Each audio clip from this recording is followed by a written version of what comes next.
ഏത് നിമിഷം വേണമെങ്കിലും ബന്ദികളെ പുറത്തെത്തിക്കാനാകുമെന്ന ഒരു നല്ല സൂചന നൽകിയിരിക്കുകയാണ് നെതന്യാഹു. ഇനി ഖത്തറിൽ നിന്നുള്ള ഒരൊറ്റ വാർത്തയ്ക്കായി കാത്തിരിക്കുകയാണ്.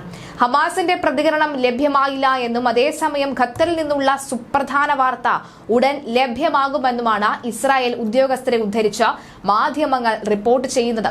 സ്വതന്ത്ര ഫലസ്തീൻ രാഷ്ട്ര രൂപവൽക്കരണവുമായി ബന്ധപ്പെട്ട നിർദ്ദേശങ്ങൾ സഖ്യരാജ്യങ്ങളുമായി ചർച്ച ചെയ്യുമെന്നും ഗസയിൽ ബഫർ സോൺ അനുവദിക്കില്ല എന്നും US സ്റ്റേറ്റ് വകുപ്പ് അറിയിച്ചതിന് പിന്നാലെയാണ് ഈ ഒരു വാർത്തയും പുറത്തുവരുന്നത്.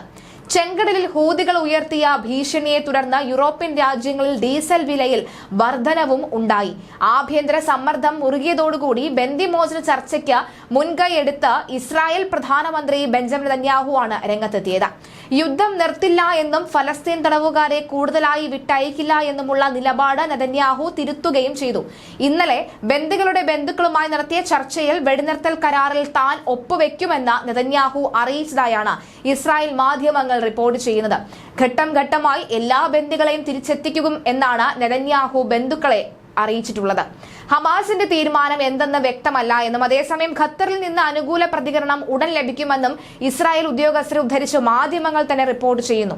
US state secretary Antony Blinken ഞായറാഴ്ച എത്താനിരിക്കെ ബന്ദിമോചന ചർച്ചയിൽ സുപ്രധാന പ്രഖ്യാപനം ഉണ്ടാകുമെന്ന സൂചനയാണ് വൈറ്റ് ഹൌസ് നൽകിയത്.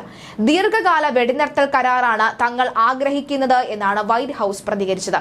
US ദേശീയ സുരക്ഷാ ഉപദേഷ്ടാവ് ജേക്ക് സള്ളിവൻ ഇസ്രായേൽ സ്ട്രാറ്റജിക് വകുപ്പ് മന്ത്രിയുമായി വാഷിംഗ്ടണിൽ ചർച്ച നടത്തുകയും ചെയ്തു. സ്വതന്ത്ര ഫലസ്തീൻ രാഷ്ട്ര രൂപവൽക്കരണത്തിന് പല മാർഗങ്ങൾ ഉണ്ടെന്നും ഇതുമായി ബന്ധപ്പെട്ട ചില നിർദ്ദേശങ്ങൾ ഇസ്രായേൽ ഉൾപ്പെടെ സഖ്യരാജ്യങ്ങൾക്ക് മുമ്പാകെ സമർപ്പിക്കുമെന്നും US സ്റ്റേറ്റ് വകുപ്പ് അറിയിച്ചു. ഗസയിൽ ബഫർ സോണിന് രൂപം നൽകാനുള്ള ഇസ്രായേൽ നീക്കം അംഗീകരിക്കില്ല എന്നും അമേരിക്ക വ്യക്തമാക്കി.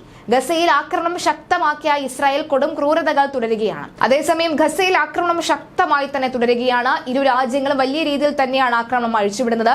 കണ്ണുകൾ തുണി ഉപയോഗിച്ച് മൂടിക്കെട്ടി കൈകൾ പിറകിലേക്ക് ബന്ധിച്ച 30 മൃതദേഹങ്ങൾ ഗസയിലെ സ്കൂൾ മുറ്റത്തെ മാലിന്യ കുമ്മാരത്തിൽ കൂട്ടത്തോടെ ഉപേക്ഷിച്ച നിലയിൽ കണ്ടെത്തിയെന്നടക്കമുള്ള വാർത്തകളും പുറത്തുവരികയാണ്. ആശുപത്രികൾക്ക് നേരെയുള്ള ആക്രമണവും തുടരുകയാണ്. അതേസമയം ഹമാസിന്റെ പിടിയിലുള്ള ബന്ദികളെ തിരിച്ചെത്തിച്ചില്ല എങ്കിൽ ബെഞ്ചമിൻ നെതന്യാഹു സർക്കാരിനെ താഴെ ഇറക്കുമെന്ന ഭീഷണിയുമായി ദേശീയ സുരക്ഷാ മന്ത്രി ഇറ്റാമിൻ ബെൻ ഗ്വർ രംഗത്ത് വന്നതിന് പിന്നാലെയാണ് ഈ ഒരു കരാറിൽ ഇസ്രായേൽ ഒപ്പുവെക്കുമെന്ന് നെതന്യാഹു ആവർത്തിക്കുന്നത്. എക്സിലൂടെയാണ് ഈ ദേശീയ സുരക്ഷാ മന്ത്രി ഇക്കാര്യം ഒരു ഭീഷണി പോലെ മുഴക്കിയിരിക്കുന്നത്. ബന്ദികളെ മോചിപ്പിക്കുന്നതിനായി ഹമാസുമായി നിരുത്തരവാദപരമായ കരാറിലാണ് നെതന്യാഹു ഏർപ്പെടുന്നത് എങ്കിൽ സർക്കാരിനെ താഴെ ഇറക്കുമെന്നാണ് ഭീഷണി. ഒസ്മാം യഹൂദിത് പാർട്ടി അംഗമായ ഇറ്റാനിൻ ബെൻ ഗ്വിറിന്റെ പ്രസ്താവനയ്ക്ക് പിന്നാലെ ബന്ദികളെ തിരിച്ചെത്തിക്കാനുള്ള ഇസ്രായേൽ സർക്കാരിന്റെ ശ്രമങ്ങൾക്ക് തങ്ങൾ പൂർണ്ണ പിന്തുണ നൽകുമെന്ന പ്രസ്താവനയുമായും പ്രതിപക്ഷ നേതാവ് യാർ ലാപിഡ് രംഗത്തെത്തുകയും ചെയ്തു.